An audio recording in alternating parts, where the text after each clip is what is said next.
சாந்தி. என்னோட இனிமையான பரிவாரத்துக்கு வணக்கம். இன்றைக்கி நம்ம அப்பா என்ன சொல்ல போகிறாங்கன்னா, இந்த உலக அழிவின் நேரத்தில் கூட, உலகம் ரொம்ப மோசமாக அழிஞ்சிட்டு இருக்கக்கூடிய நேரத்தில் கூட ஆடாமல் அசையாமல் இருக்கணும்னா என்ன செய்யணும், அதை பற்றி தான் இன்றைக்கி அப்பா சொல்ல போகிறாங்க. பிராமணர்கள் சீரீஸில் என்ன சொல்லியிருக்காங்கன்னு கேட்போம்.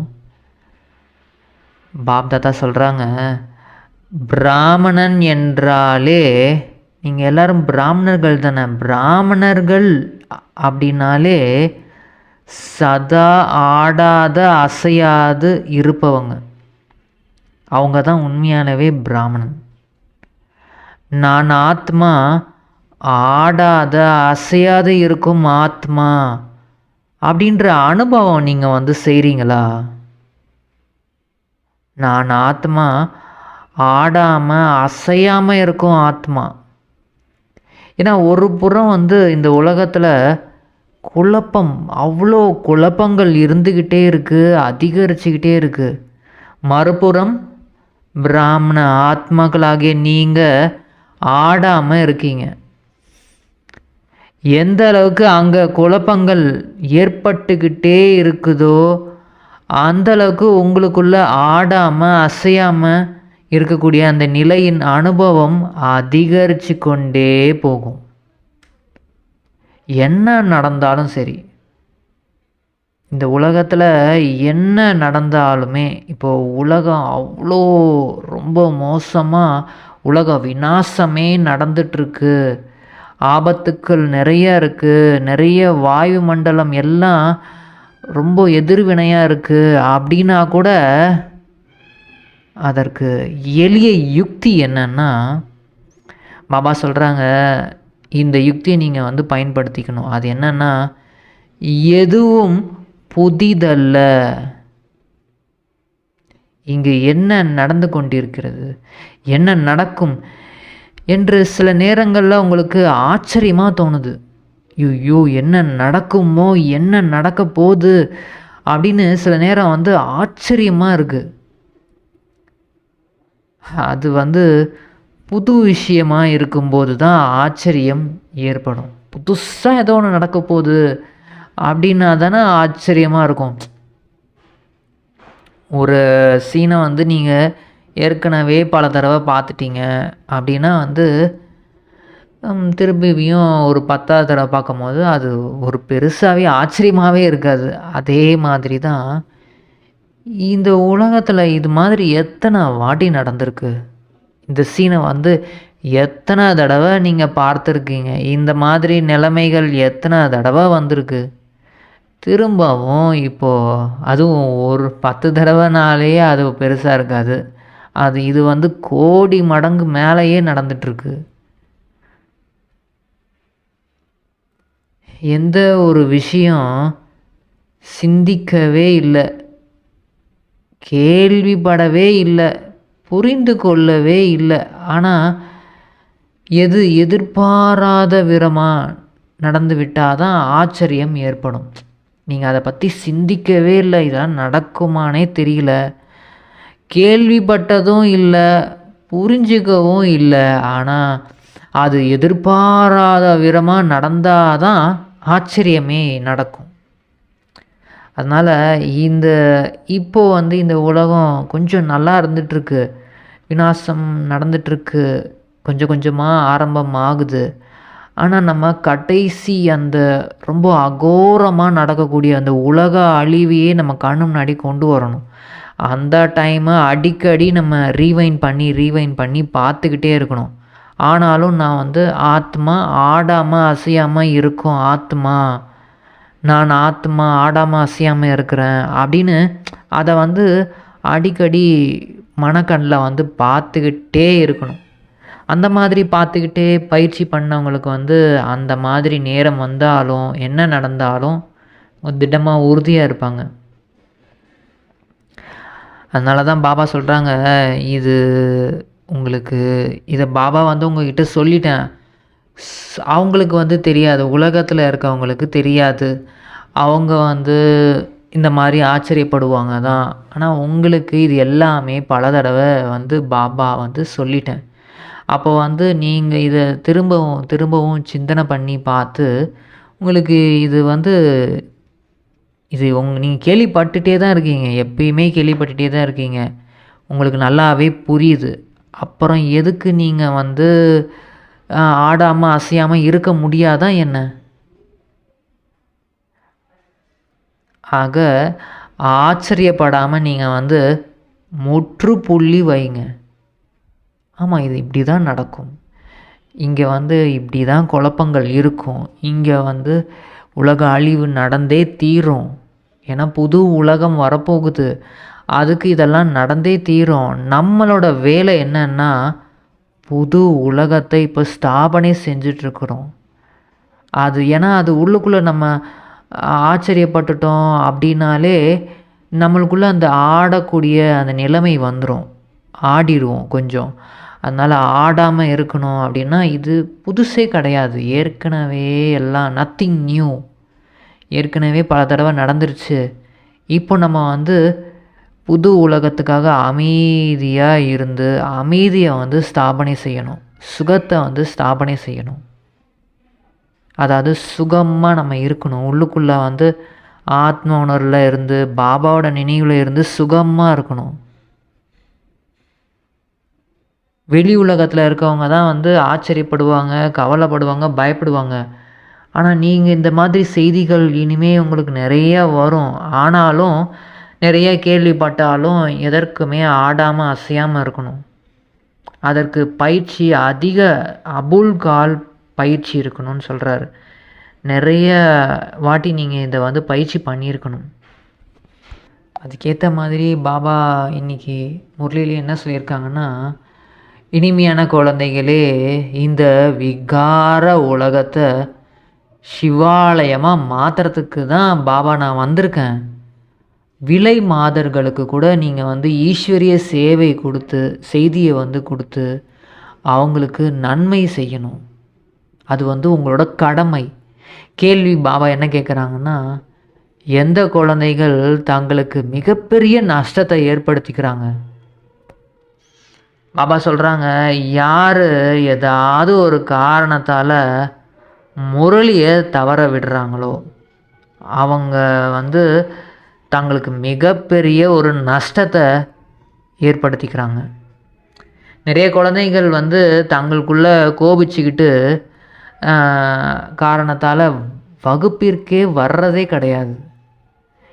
அவங்க வந்து எங்களுக்கு பந்தனம் இருக்குது அது இருக்குதுன்னு சொல்கிறாங்க. ஆனால் வந்து அந்த காலத்தில் உள்ள பந்தனங்களை கம்பேர் பண்ணும் போது இப்போது ஒன்றும் பெரிய பந்தனம் கிடையாது. ஏன்னா அந்த காலத்தில் வந்து சங்கிலியை போட்டு கட்டி வச்சாங்க, இப்போ அப்படி கிடையாதே. இப்போ வந்து உங்களுக்கு பந்தனம் இருந்தாலும் வர முடியும், வெளியில் ஏதாவது ஒரு யுக்தியை உருவாக்கி வர முடியும். ஆனால் பாபா சொல்கிறாங்க, ஏதாவது ஒரு காரணத்தை அவங்களே சொல்லிக்கிறாங்க, இது இல்லைங்க அது இல்லைங்க பந்தனமாக இருக்குது, ஏதாவது ஒரு காரணத்தை உருவாக்கிக்கிட்டு வீட்டிலையே உறங்கிடுறாங்க, தூங்கிடுறாங்க. இதன் மூலம் அவங்களே தனக்கு தானே வந்து நஷ்டத்தை ஏற்படுத்திக்கிறாங்க. ஏன்னா பாபா தினந்தோறும் ஏதாவது ஒரு புதிய யுக்திகளை சொல்லி கொடுக்குறாரு. இதை தான் இப்போ வீட்லேயே முரளி வந்தாலும் என்ன தான் வீட்லேயே முரளி படித்தாலும் சென்டருக்கு போய் கீதா பாடசாலைக்கு போய் கேட்குற மாதிரி வராது. அங்கே வந்து அவ்வளோ குஷி இருக்குது, அது ஒரு ஸ்கூல் மாதிரி நம்ம யூனிவர்சிட்டியாக இருக்குது.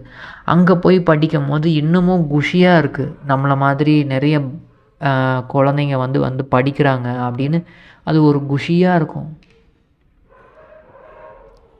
பாபா சொல்கிறாங்க, இனிமேலையும் இனிமையான குழந்தைகளே, இப்போது உலகத்திற்கு எஜமானர்களாக ஆக்குவதற்கு தான் நான் வந்திருக்கேன். அந்த முயற்சி நீங்கள் செஞ்சுக்கிட்டே இருக்கீங்க. ஆனால் மாயையும் உங்களை வந்து மறக்க வச்சிருது, சிலரை வந்து முழு நாளும் மறக்க வச்சிருது, நம்ம நினைவு பண்ணணுன்றதையே மறக்க வச்சிருது. குஷி ஏற்படும்போதற்கு ஒரு போதும் நினைவே செய்கிறதே கிடையாது. ஏன்னா இப்போது பாபாவை ஆத்மான நம்ம உணர்ந்து நினைவு செய்யும் போது தான் அந்த மனசில் உள்ள அழுக்கெல்லாம் ஃபஸ்ட்டு போகி அப்புறம் குஷி ஏற்படும்.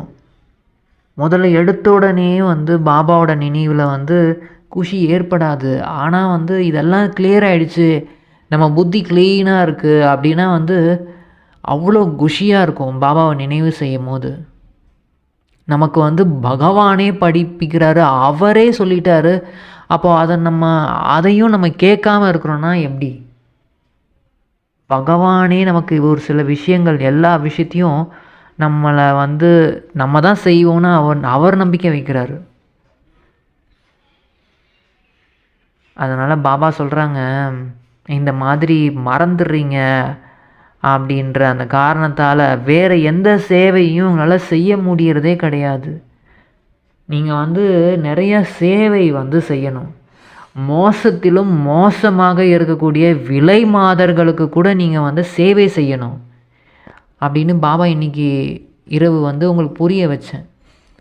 விலை மாதர்கள் வந்து நீங்கள் அவங்கள பற்றி தெரிஞ்சிருக்கீங்க. அவங்களுக்கு வந்து தந்தையோட இந்த ஞானத்தை அவங்க வந்து தாரணை செய்வதன் மூலம் நீங்கள் வந்து சொர்க்கத்துக்கு வர முடியும்னு அவங்களுக்கு வந்து புரிய வைக்கணும். அவங்க உலகத்தின் மகாராணியாக ஆக முடியும் அப்படின்னு அவங்களுக்கு சொல்லி கொடுங்க. செல்வந்தர்கள் வந்து அப்படி இங்கே வந்து பணக்காரங்களுக்கு நீங்கள் போய் சொல்லி கொடுக்குறீங்க, பெரிய பெரிய விஐபிக்கு போய் சொல்லி கொடுக்குறீங்க. ஆனால் வந்து இந்த மாதிரி விலை மாதர்களுக்கும் சொல்லி கொடுக்கணும். அவங்களுக்கு ஞானம் கொடுப்பதற்கு யார் ரொம்ப நல்லா படிச்சிருக்காங்களோ அவங்க வந்து ஏற்பாடு செய்யலாம். ஏன்னா பாபா சொல்கிறாங்க, பாவம் அவங்க மீது பாபாவுக்கு மிகவும் கருணை இருக்குது. அவங்க இதை கேட்டாங்கனாலே ரொம்ப ரொம்ப குஷி அடைவாங்க. ஏன்னா அவங்க வந்து அபலைகளாக இருக்காங்க. அவங்களுக்கு நீங்கள் வந்து புரிய வைக்கலாம். நிறைய யுக்திகளை வந்து பாபா புரிய வச்சுக்கிட்டே தான் நான் இருக்கேன். அது எல்லாத்தையும் அவங்களுக்கு புரிய வைங்க. நீங்கள் தான் வந்து உயர்ந்தலையும் உயர்ந்தவர்களாகவும் கீழானவர்களாகவும் ஆகியிருக்கீங்க அப்படின்னு சொல்லுங்கள். உங்களுடைய பெயரை வச்சு தான் இந்த பாரதம் வேஷ்யாலயமாகவே ஆயிருக்கு. இது ரொம்ப ஒரு மோசமான நிலைமைக்கு வந்திருக்கு. நீங்கள் இந்த முயற்சி செய்வதன் மூலம் சிவாலயத்துக்கு வர முடியும், சொர்க்கத்துக்கு நீங்கள் வர முடியும். இப்போது நீங்கள் இந்த மாதிரி பண்ணுறனால இது மோசமாகிட்டுருக்கு இந்த உலகம்.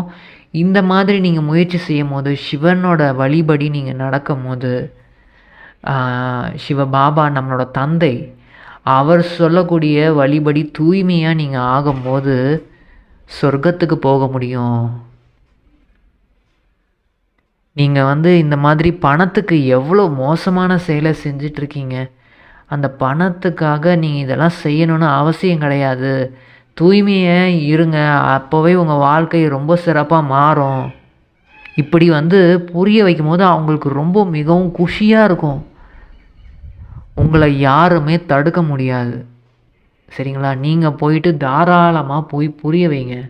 ஏன்னா இது ரொம்ப ரொம்ப நல்ல விஷயம் இல்லையா? பகவான் வந்து ஏழைகளுடையவர்.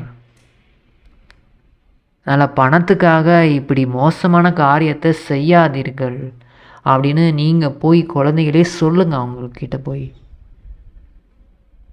சேவை எப்படியெல்லாம் அதிகரிக்கலாம் அப்படின்ற யுக்திகளை உருவாக்கணும். சில குழந்தைகள் வந்து ஏதாவது ஒரு விஷயத்தில் கோபிச்சுக்கிறாங்க. இங்கே சென்டருக்கே வர மாட்றாங்க. சென்டருக்கு வந்து படிக்கணும், நம்ம படிக்கவே இல்லைன்னா, இந்த ஞானத்தை கேட்கல, படிக்கலை அப்படின்னா நமக்கு தான் வந்து நஷ்டம் ஏற்படுது. கோபிச்சுக்கிட்டு இங்கே வராமல் நீங்கள் இருந்துடக்கூடாது. இன்னார் இப்படி சொல்லிட்டாங்க, சிஸ்டர் வந்து அப்படி சொல்லிட்டாங்க, பிரதர் வந்து ஏதாவது ஒன்று சொல்கிறாங்க அப்படி இப்படின்னு அதனால் வர்றதே கிடையாது. வாரத்துக்கு ஒரு முறை தான் கஷ்டப்பட்டு வராங்க நிறைய பேர். பாபா முரளியில் அவ்வப்போது சில வழிகளை சொல்கிறாரு. இங்கே வரும்போது அவ்வளோ ஒரு குஷியாக இருக்குது. அப்போது வகுப்பிற்கு வந்தால் தானே அது உங்களுக்கு அதை அனுபவம் செய்ய முடியும். ஏதாவது ஒரு காரணத்தை சொல்லி சாக்கு போக்கு சொல்லி அங்கே வீட்லேயே தூங்கிடுறாங்க. நிறைய பேர் அந்த மாதிரி இருக்காங்க. சரி, பாபா அப்படிப்பட்ட நல்ல பாயிண்ட் சொல்லியிருப்பார் அப்படின்னாவது நீங்கள் அதை கேட்குறதுக்காவது வாங்க. சேவை செஞ்சால் தான் உயர்ந்த பதவி கூட அடைவாங்க. இது படிப்பு. படிப்பு ரொம்ப சுலபம்தான், ஆனால் சேவை செய்யணும். இங்கே பனாரஸில் கூட நிறைய இருக்காங்க. நிறைய சாஸ்திரங்கள் படிக்கிறவங்க அது இதுன்னு நிறைய பேர் இருக்காங்க. ஆனால் அவங்களுக்கு வேறு எந்த வேலையும் கிடையாது. சாஸ்திரங்களை படிக்கிறது, மனனம் செஞ்சுக்கிட்டு சத்சங்கத்தை ஆரம்பித்து அதை சொல்லி கொடுத்துட்ருக்காங்க. ஆனால் இந்த படிப்பு மூலம் அனைவருடைய துக்கமும் தூரம் போகுது. அதனால் எந்த ஒரு நன்மையும் ஏற்படாது. அதனால் ஏதோ கொஞ்சம் நன்மை இருக்குது. ஆனால் இதில் அதிகப்படியான நன்மை. அதனால் குழந்தைங்களே, நீங்கள் இப்படிப்பட்ட மோசமானவர்களுக்கு கூட சேவை செய்யணும். இங்கே இப்படிப்பட்டவர்கள் வருவதை செல்வந்தர்கள் அவங்களுக்கு பிடிக்கிறது இல்லை. அவங்களுக்கு மனசே வரமாட்டேங்குது. ஏன்னா அவங்களுக்கு தேக அபிமானம் நிறையா இருக்குது. அவங்களுக்கு வெக்கமாக இருக்குது. இங்கே போய் நாங்கள் வர்றதா, இந்த சேவை நாங்கள் பண்ணுறதா, நாங்கள்லாம் பெரிய பணக்காரங்க அப்படின்ற மாதிரி, எனக்கு எல்லாம் தெரியும் அப்படின்ற மாதிரி நினச்சிக்கிறாங்க. ஆனால் பாபா சொல்கிறாங்க, அந்த படிப்பு ஒரு பைசாவிற்கு கூட அது பிரயோஜனமே கிடையாது. சரீர நிர்வாகத்துக்காக தான் அது படிப்பு. ஆனால் இது 21 பிறவிகளுக்கான படிப்பு உங்களுக்கு. அதனால் 21 பிறவிகளுக்கு நன்மை ஏற்படும். குறிப்பாக தாய்மார்கள் பாபா வீட்டில் கீதா பாடசாலை ஆரம்பிக்கலாமான்னு கேட்குறாங்க. அவங்களுக்கு ஈஸ்வர சேவையின் மேலே அவ்வளோ ஆர்வம் இருக்குது. ஆண்கள் இங்கே அங்கேன்னு போயிட்டு சுற்றி வந்துக்கிட்டே தான் இருக்காங்க. செல்வந்தர்களுக்கு இங்கேயே சொர்க்கமாக இருக்குது. அவங்களுக்கு எவ்வளோ ஃபேஷன், அதாவது ஆடம்பரமாக ட்ரெஸ் பண்ணிக்கிறாங்க, ரொம்ப மேக்கப் போட்டுக்கிறாங்க. ஆனால் அவங்களுக்கு புரிய மாட்டேங்குது. உங்களுக்கு பாபா உண்மையை சொல்லி இப்போ உங்களுக்கு புரிய வைக்கிறேன். அதுவும் ஏழைகள் தான் இதை புரிஞ்சுக்கிறாங்க. ஆனால் அந்த பக்கம் உடனே போனவொடனே மறந்துடுறாங்க. இப்போது குருமார்கள் இருக்காங்கன்னா நிச்சயம் பண்ணி வைக்கிறாங்க, கல்யாணம் பண்ணி வைக்கிறாங்க, அதெல்லாம் பண்ணுறாங்க. ஆனால் அவங்கள காப்பாற்றணும்னு தெரியல. ஏன்னா இந்த காம சிதையில் ஏறுவதால் தானே எல்லா பிரச்சனையும் நடக்குது. இதில் காம சிதையில் ஏறுவதிலிருந்து காப்பாற்றப்படணும். அவங்கள ஞான சிதையில் அமர்த்து கோடி மடங்கு பாக்கியத்தை உருவாக்கணும், பாக்கியசாலியாக ஆக்கணும். இந்த வீணான காரியங்களை விட்டு விடுங்க. ஏன்னா இது ரொம்ப மோசமான உலகம் அப்படின்னு சொல்லுங்கள். அது எப்படிங்க கல்யாணமே பண்ணிக்காமல் விகாரத்துக்கே போகாமல் எப்படி இருக்கிறது? அதாவது இந்த மாதிரி கல்யாணம் பண்ணிக்க மாட்டோம் அப்படின்னு சொன்னால் கூட எல்லோரும் கோச்சிக்கிறாங்க. உலக வழக்கம், குலமரியாதை, அவங்கெல்லாம் இந்த மாதிரி தான் யோசிப்பாங்க. உலக வழக்கம் அப்படி இப்படின்னு.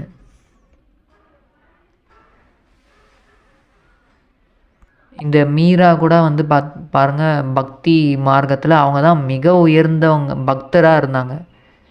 மீரா பக்தராக, அதாவது திருமணம் செஞ்சுக்காமல் தூய்மையாக வாழ்ந்தாங்க.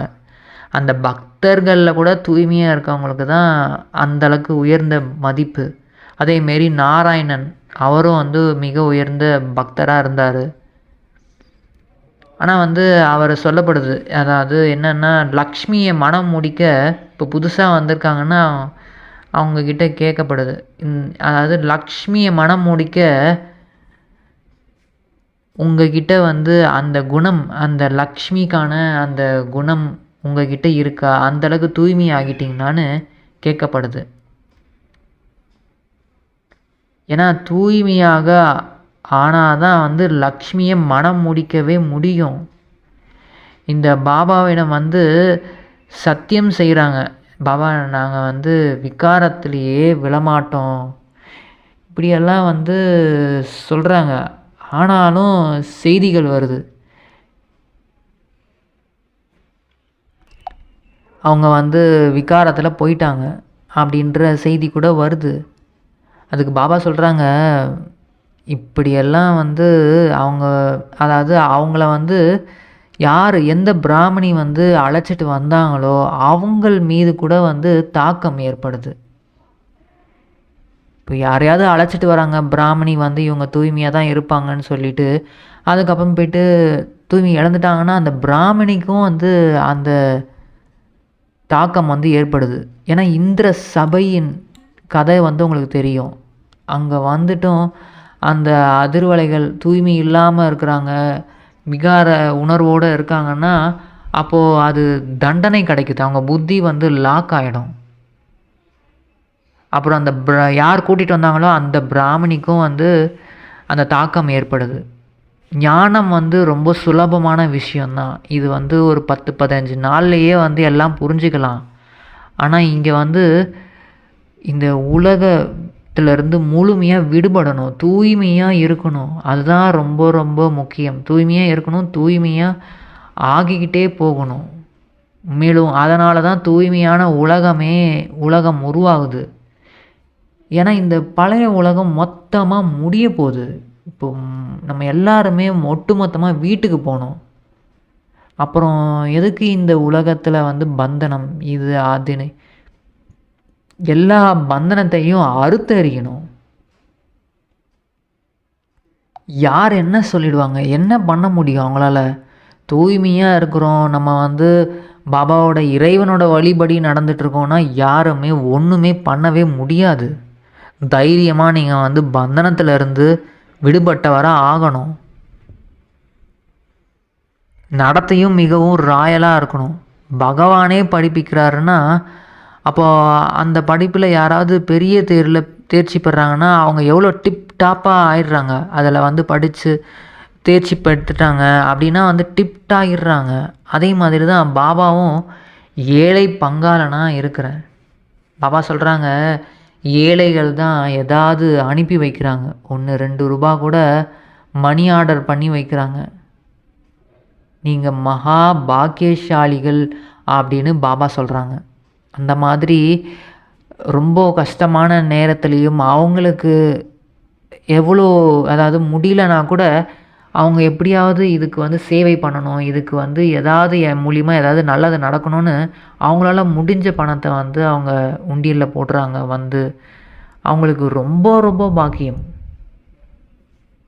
பணம் இருந்து கொடுக்குறவங்கள விட ரொம்ப அதுக்கு அவங்களுக்கே ரொம்ப கஷ்டமாக இருக்குது. அப்போ கொடுத்தவங்களுக்கு தான் ரொம்ப அதிகமான பிராப்தி அதிகம். அதனால் பாபா சொல்கிறாங்க, குழந்தைகளே நல்ல விதத்தில் நீங்கள் வந்து படிங்க. ஏன்னா இது வந்து ஈஸ்வரனோட யஜ்யம். என்ன வேணுமோ எடுத்துக்கோங்க.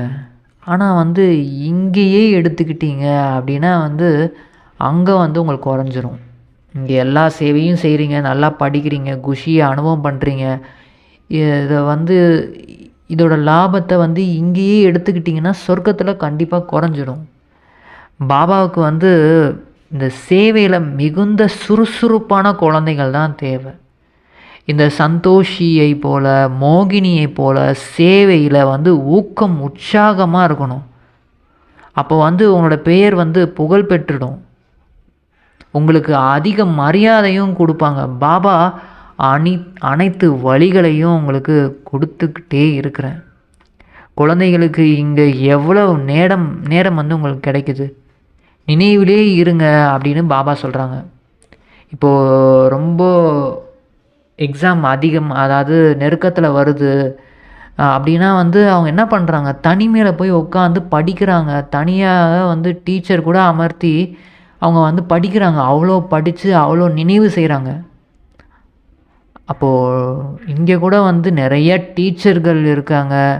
ஆனால் படிப்பதற்கு ஆர்வம் வேணும். தனிமையில் போய் உட்காந்து இவங்க டிஸ்டர்ப் பண்ணுறாங்க, ஏதாவது ஒரு டிஸ்டர்பன்ஸாக இருந்தாலும் தனிமையில், ஏன்னா இது தேர்வு. இந்த டைம் உங்களுக்கு எப்போ பாபா குழந்தையோ நம்ம ஆகணுமோ அப்போலேருந்தே நமக்கு வந்து தேர்வு தான். அதனால் நல்லபடியாக படிங்க. தங்களை ஆத்மான்னு மட்டும் நிச்சயம் செஞ்சுக்கோங்க. இந்த சரீரம் வந்து அழியக்கூடியது. அதனால் எவ்வளோ முடியுமோ நல்லா முயற்சி செய்யுங்க. நீங்கள் வந்து நல்ல முயற்சி செய்ய செய்ய சதோப்பிரதானமாக ஆகிடுவீங்க. எல்லாமே அப்புறம் சுலபமாகிடும். உங்களுக்கு எல்லாமே கிடச்சிரும். எல்லாமே வந்து நல்லபடியாக இருக்கும். அதனால் பாபாவை நினைவு செய்யணும். நினைவு செய்வதன் மூலம் அரை கல்பங்களோட பாவம் பஸ்பமாகிடும். இதை வந்து நீங்கள் நினச்சிக்கிட்டே இருந்தாலே நம்ம பாபாவை நினச்சா வந்து பஸ்பம் ஆகிடும், நம்ம பாபாவை நினச்சா பஸ்பம், இதே மாதிரி திரும்ப திரும்ப நீங்கள் நினச்சிட்டு இருந்தால் கூட நல்லது தான். ஏன்னா அப்போ தான் வந்து நம்ம நினைவும் செய்வோம். இப்போது ஏதாவது ஒரு தொழில் நீங்கள் வந்து செஞ்சிட்ருக்கீங்க, வெளியில் எங்கேயும் போக முடியாது, யாராவது வாடிக்கையாளர்கள் வரவே இல்லை அப்படின்னா அந்த டைமில் உங்களுக்கு டைம் கிடைக்கும் போதெல்லாம் ஆத்மானு புரிஞ்சு நினைவு செய்யுங்க. நோய்வாய்ப்பட்டிருந்தால் கூட சரி, நீங்கள் ஆத்மானு உணர்ந்து நல்லபடியாக நினைவு செய்யுங்க. ரொம்ப பாந்தேலிகளாக, அதாவது கட்டுப்பாட்டில் இருக்காங்க, ரொம்ப அடைச்சிட்றாங்க, வெளியிலையே விட மாட்றாங்க அப்படின்னு இருக்கவங்க கூட வந்து நல்லா நினைவு செஞ்சுக்கிட்டே இருக்கணும். ஆத்மானு உணர்ந்து பாபாவை நினைச்சிக்கிட்டே இருக்கணும். இருந்தீங்கன்னா 10-20 வருடங்களாக இருப்பவங்களை விட உயர்ந்த பதவியை அடைய முடியும். நல்லது. பாபா வந்து வரதானம் என்ன சொல்கிறாங்கன்னா, இப்போ எப்படி வந்து ஒரு அன்னம், அந்த அன்ன பறவை வந்து கல்லை வந்து கிரகிப்பதே இல்லையோ அந்த மாதிரி ரத்தினங்களை நீங்கள் கிரகிச்சிக்கிட்டே இருக்கணும்.